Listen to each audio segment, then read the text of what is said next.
In the late 1970s, a small council house in Enfield, London became the center of a media frenzy and a paranormal investigation.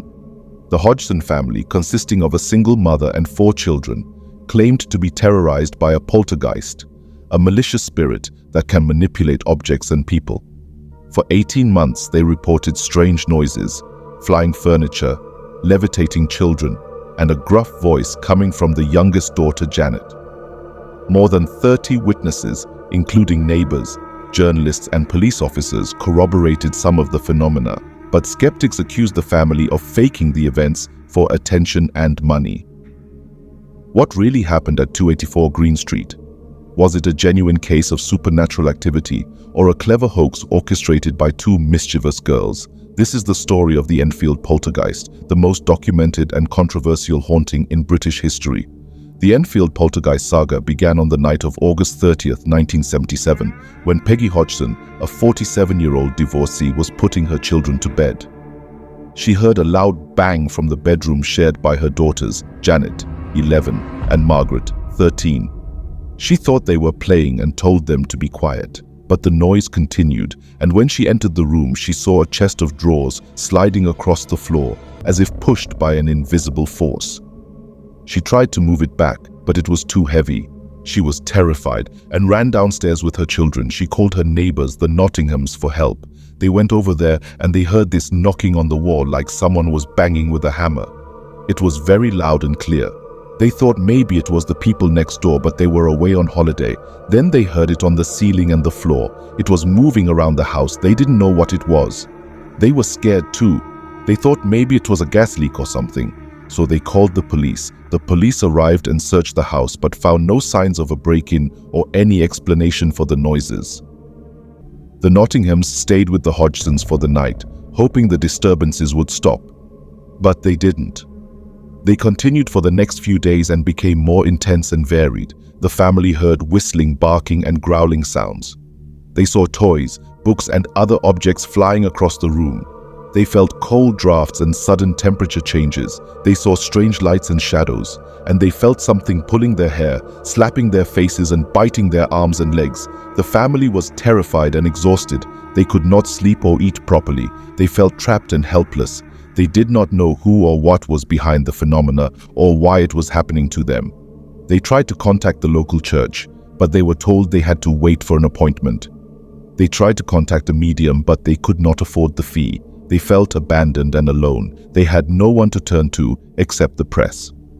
On September 4th, 1977, Peggy Hodgson called the Daily Mirror, a popular tabloid newspaper, hoping they would take her story seriously and help her find a solution. The next day, 2 reporters, George Fallows and Graham Morris, visited the house, along with a photographer, Douglas Bence. They were skeptical at first, but soon changed their minds when they witnessed some of the phenomena themselves. They heard the knocking sounds, saw the furniture moving, and felt the cold spots. They also took some of the most famous photographs of the case, showing Janet apparently levitating in midair above her bed. They were amazed by what they saw. They had never experienced anything like that before. They were convinced that something paranormal was going on. They decided to publish the story on the front page of the paper with the headline, "House of Strange Happenings." The story was a sensation. It attracted the attention of the public, the media, and the paranormal community. It also attracted the attention of 2 men who would play a crucial role in the investigation of the case, Maurice Grosse and Guy Leon Playfair. Maurice Grosse was a 60-year-old inventor and businessman who had recently joined the Society for Psychical Research, SPR, a prestigious organization dedicated to the scientific study of the paranormal. He had a personal interest in the subject, as he believed he had received messages from his daughter who had died in a motorcycle accident a year earlier. He was assigned to the Enfield case by the SPR and arrived at the house on September 5, 1977, the day after the first newspaper article was published. He was soon joined by Guy Leon Playfair, a 42-year-old journalist and author, who had written several books on the paranormal, including one on poltergeists. He was also a member of the SPR and had recently returned from Brazil, where he had investigated cases of psychic surgery and spirit possession. Together, they formed a team that would spend hundreds of hours at the house, interviewing the family, observing the phenomena, recording the events, and trying to find an explanation. They were fascinated by the case. It was one of the most complex and challenging cases they had ever encountered. They witnessed a lot of things that they could not explain by normal means. They saw objects flying, furniture moving, curtains twisting, doors slamming, fires breaking out, water appearing, and much more. They also heard voices, noises, and music coming from thin air. And they saw the children being thrown, lifted, and dragged by an invisible force. They also noticed that the phenomena seemed to focus on Janet, the youngest daughter. She was the most affected by the poltergeist. She was often in a trance-like state, and she seemed to be the source of the voice that claimed to be the spirit behind the haunting. The voice was very loud and clear, and it spoke in a gruff male accent. It said it was the ghost of a man named Bill Wilkins, who had died in the house. It gave details about his life and death, which were later verified by his son. It also answered questions, made jokes, and sang songs. It was a very strange, and the noises were caused by plumbing, heating, or electrical problems, or by the family or the neighbors making them. They suggested that the objects were thrown by strings, magnets, or hidden devices, or by the children or the investigators themselves. And they suggested that the voice was produced by ventriloquism, a technique of throwing one's voice without moving one's lips, or by a hidden speaker or recorder, or by the investigators manipulating the tapes. They also pointed out that the phenomena often occurred when the children were alone or out of sight, and that they stopped or diminished when they were watched closely or tested under controlled conditions. They concluded that the case was a hoax, a deliberate deception perpetrated by the children, especially Janet, for fun, fame, or money, and that the investigators were fooled or complicit. Some of the most vocal skeptics of the case were members of the Committee for the Scientific Investigation of Claims of the Paranormal, CSICOP, a group of scientists, magicians, and journalists who aimed to debunk pseudoscience and the paranormal. They included James Randi, a famous magician and debunker who offered a $10,000 prize to anyone who could prove the existence of the paranormal.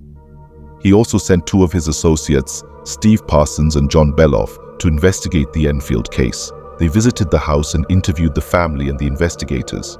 They also conducted some tests and experiments, such as asking Janet to produce the voice while holding water in her mouth or while wearing a device that measured her throat muscles.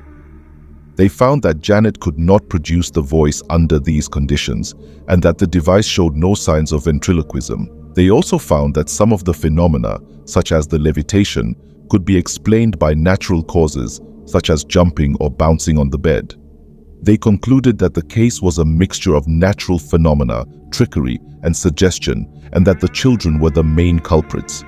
The children themselves admitted to some faking, especially in the early stages of the case. They said they sometimes made noises or threw things to fool the investigators or the media, or to relieve the boredom or the tension. They also said they sometimes played along with the voice or the phenomena because they felt pressured or expected to do so. They estimated that they faked about 2% of the events and that the rest were genuine. But the skeptics did not believe them. They thought they were lying or exaggerating, and that they faked much more than they admitted. They also thought that the investigators were naive or dishonest, and that they encouraged or ignored the faking. They dismissed the case as a fraud and a waste of time and money. But the family and the investigators did not agree with the skeptics. They said they had no reason or motive to fake the events, and that they suffered a lot of stress and hardship because of them. They said they wished the phenomena would stop, and that they wanted to live a normal life. They also said they had plenty of evidence and witnesses to support their claims, and that they could not explain the events by natural or artificial means. They said they were telling the truth, and that they experienced something extraordinary and unexplained. The case eventually faded away as the phenomena gradually decreased and stopped. The last major event occurred in September 1978, when Janet claimed to have been possessed by the spirit of Bill Wilkins and to have spoken to his son through a phone call. After that, the house became quiet and peaceful. The family moved out in 1980, and a new family moved in. They reported no paranormal activity. The case remained unresolved and controversial, with no definitive answer or explanation.